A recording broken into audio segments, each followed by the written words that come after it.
서학개미의 꿈은 미국 주식시장에서의 수익이겠죠. 미국 증시 흐름부터 이슈까지 한 큐에 해결해보는 시간입니다. 앞서 들으신 대로 뉴욕 증시 3대 지수 오늘 장중 최고가를 경신했습니다. 최고치 어제도 경신한 다우존스 지수부터 확인해 보겠습니다. 0.29% 오르면서 43,203선 터치하고 있고요. 이어서 나스닥 지수도 확인해 보도록 하겠습니다. 나스닥 역시 0.61% 큰 폭의 상승세를 보이면서 18,477선 지나갑니다.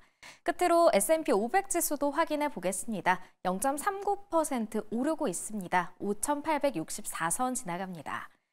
그렇다면 미국 현지에서는 지금 어떤 이슈가 핫하게 떠오르고 있을까요? 미국 증시 전문 유튜버 유사남님과 함께 이야기 나눠보겠습니다.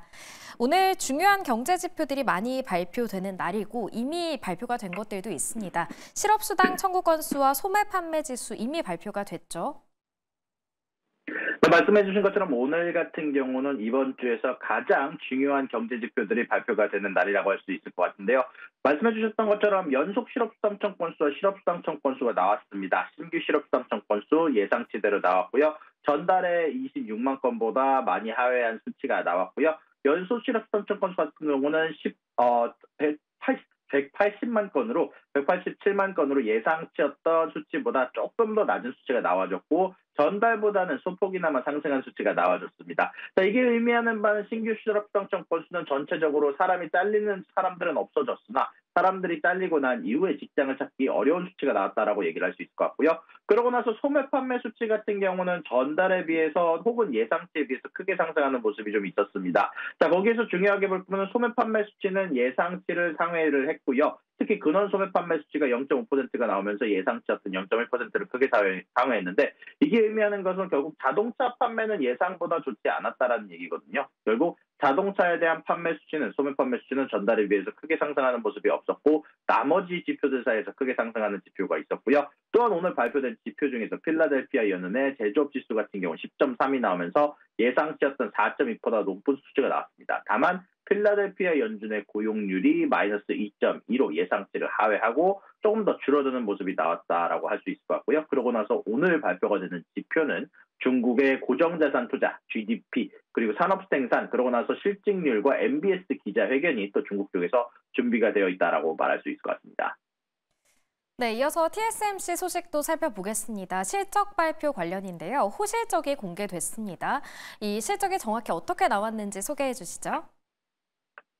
네, 이번에 TSMC 같은 경우는 어닝과 실적 직접 보고 어닝콜까지 제가 직접 봤는데요. 일단 TSMC 어닝 굉장히 잘 나왔습니다. 매출과 EPS 양쪽 다 예상치를 1%가량 비슷하는 모습들이 나왔고요. 또한 가이던스가 가장 중요한 부분이었는데 예상치가 24.94 빌리언 달러였는데 이것보다 훨씬 더 높은 수치인 26.1에서 26.9 빌리언 달러를 매출로 예상치로 제시하기도 했고요. 또한 여기에다가 총이익률이 57에서 59%로 제시를 하면서 예상치였던 54.7%보다 높은 훨씬 더 높은 마진율을 기록하고 있다는 것이 나왔고요. 또한 영업이익률 또한 46점에서 48점으로 예상치였던 44.3보다 높은 수치가 나왔습니다. 특히 이번 어닝콜에서 가장 중요하게 봐야 될 부분들이 좀 있었는데요. 여기에 대해서 질문이 AI에 대한 수요가, 칩에 대한 수요가 거품일 수도 있지 않을까요? 언제까지 지속될까요? 라는 질문이 있었는데 여기에 대해서 CEO가 대답하기를 수요는 실제로 존재하고 AI는 이제 막 시작일 뿐입니다. 주요 고객 중 한 명이 현재 AI에 대한 수요는 미쳤다라는 표현까지 할 정도로 지금 현재 당시에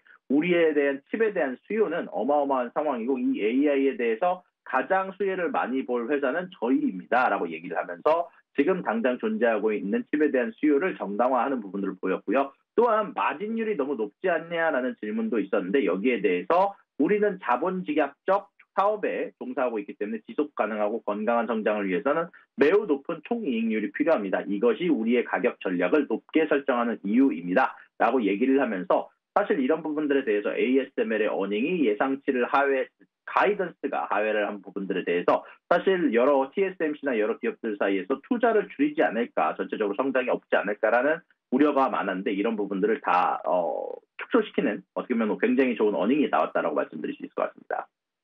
네, AI 거품론에 대한 이 걱정도 불식을 시키고 TSMC가 좋은 실적을 내면서 타이완 넘버원임을 다시 한번 입증한 것 같습니다.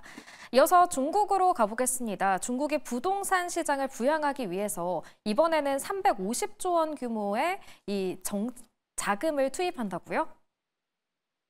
그렇습니다. 말씀해 주셨던 것처럼 곧 있으면 굉장히 중요한 경제 지표들을 발표할 중국들이 이번에 후속 부양 카드를 하나를 더 출시를 했습니다. 사실 최근 들어서 중국 증시가 후속 부양 카드가 생각보다 힘이 없어서 실망을 하게 되면서 하락 롤러코스터를 탔다라는 평가가 좀 있었는데요.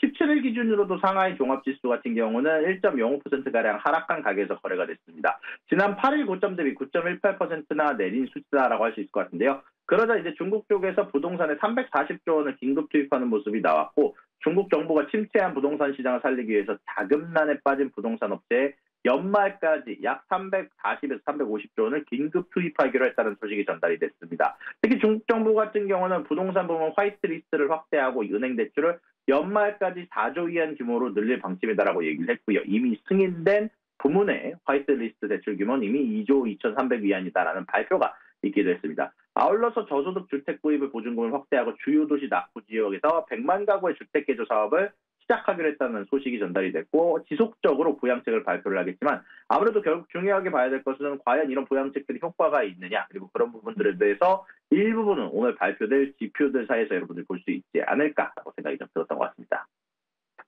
네, 오늘 발표될 지표 통해서 이 부양책들의 성과, 실적을 한번 확인해 봐야겠습니다. 이어서 다시 미국으로 가보겠습니다. 옐런 미국 재무장관이 관세와 관련해서 입장을 밝혔다고 하는데 어떤 이야기를 한 거죠?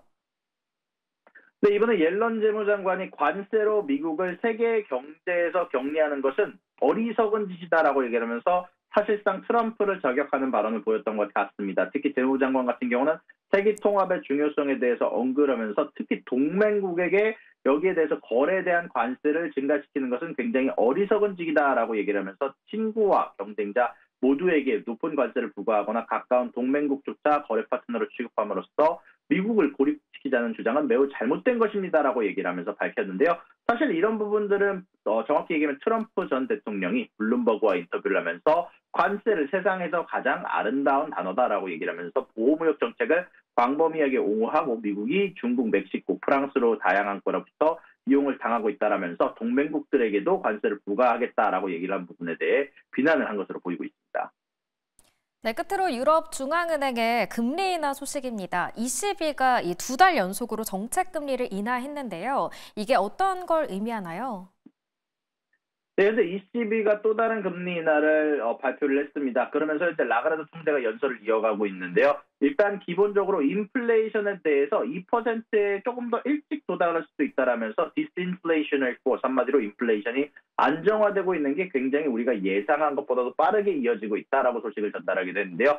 일단 이것에 앞서서 사실 어느 정도 이렇게 금리 인하가 나올 수도 있다라는 건 결국 지금 유럽에 대해서 침체로 갈 수도 있는 시장에 대해서 좀 견제를 하는 모습이 아닌가라고 하는 이야기들이 애널리스트 상에서 많이 언급이 됐습니다. 다만 여기에 대해서 라가르드 총재가 언급을 하기를 경기 침체는 없다라고 지금 당장 존재하지 않는다라고 일단 나갔지었고요. 아무래도 조금 더 이 금리 인하에 대한 효과가 어떻게 발효가 될지 조금 더 지켜봐야 될 것 같습니다. 네, 앞으로 상황을 더 지켜보겠습니다. 지금까지 미국 증시 전문 유튜버 유산남님과 함께했습니다. 고맙습니다.